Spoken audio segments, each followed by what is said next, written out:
السلام عليكم ورحمة الله وبركاته. ازيك يا شباب ثالثة ثانوي أزهر، عاملين ايه؟ الأخبار؟ النهارده 25 السنة عدت بسرعة. امتحان كمان 4 أيام، عارف. الله يكون في عونك ويوفقك يا رب. شد حيلك ما تتوترش. أنا جاي أقول لك دلوقتي ازاي تطلع في أول يوم بأقل خسائر. مش بأقل خسائر، احنا عايزين نقفل شرعي عربي رياضة، ويبقى النقص بتاعنا كله، او لو احنا هنلعب في نقص فاحنا مش هننقص غير في المواد الثقافيه.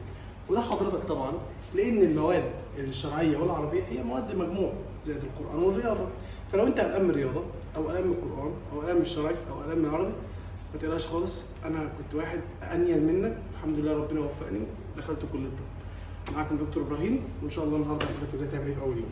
رقم واحد بالنسبه للقران، صديقي والله العظيم والله العظيم كمان مره، القران البقره، آل عمران، أوائل السور. طب لو هيلعب في الامتحان هيلعب لك في أوائل الأربع بتاعت البقرة متشابهات البقرة، وآل عمران هيجيلك عليها سؤال أو سؤالين وسؤالين في اختر، وأوائل السور. خلصنا من القرآن؟ أنت متأكد يا دكتور؟ والله متأكد، والله متأكد إن شاء الله، يعني بعون الله زي السنين السابقة كلها. هو هتفرق معاك في اختار اسم السورة، يعني لما يجيب لك سؤال في اختر ويقول لك اختار اسم السورة، هو ده كل المشكلة تبقى معاك. أنت بقى لو واحد حافظ فإن شاء الله الأمور دي تبقى سهلة معاك. طب انا واحد مش قد كده، وانت وحظك بقى، يعني تحل امتحان سنين سابقه اختر، تتعود على اختر كتير، تشوف ماضي قريب كتير، وان شاء الله ربنا يوفقك وتجيب ال 40 من ال 40. طب بالنسبه للشفوي، لو انت كنت محترم في لجنتك والمراقبين عارفين انت انسان مجتهد، ان شاء الله ان شاء الله هتقفل الشفوي، وامتحان الشفوي بيبقى سهل ولذيذ خالص في المتناول مع جميع برضه بقرا آل عمران. خلصنا القران، نيجي للحديث. اكبر ماده في المواد الشرعيه ابو 50 درجه، 40 تحريري و10 شفوي. رقم واحد، انت النهارده 25 ان شاء الله، الفيديو ده نزل لك فيه 25، فانت معاك 4 ايام على 21 حديث.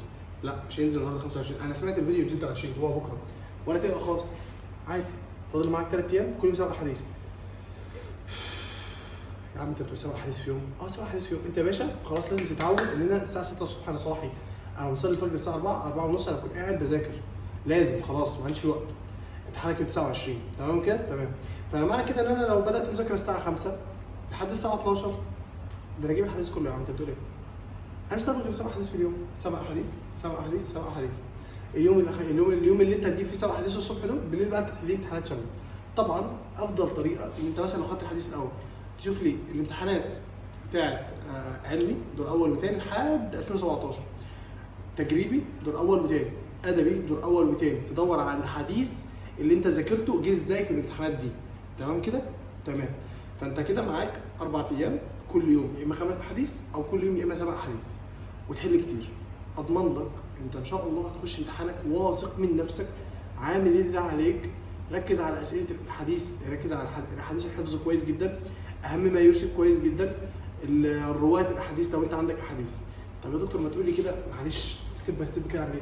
انت هتمسك الحديث، رقم 1 عنوان الحديث معاك، رقم 2 راوي الحديث معاك، رقم 3 المعاني المفضله، رقم 4 المباحث العربيه، رقم 5 الاسئله المشهوره اللي وردت في الامتحانات كتير اللي انت عارفها بناء على حالك الكتير للامتحانات، رقم 6 ما يرشد الى الحديث. اضمن لك انت لو عملت ال6 دول في كل حديث ان شاء الله تقفل الحديث.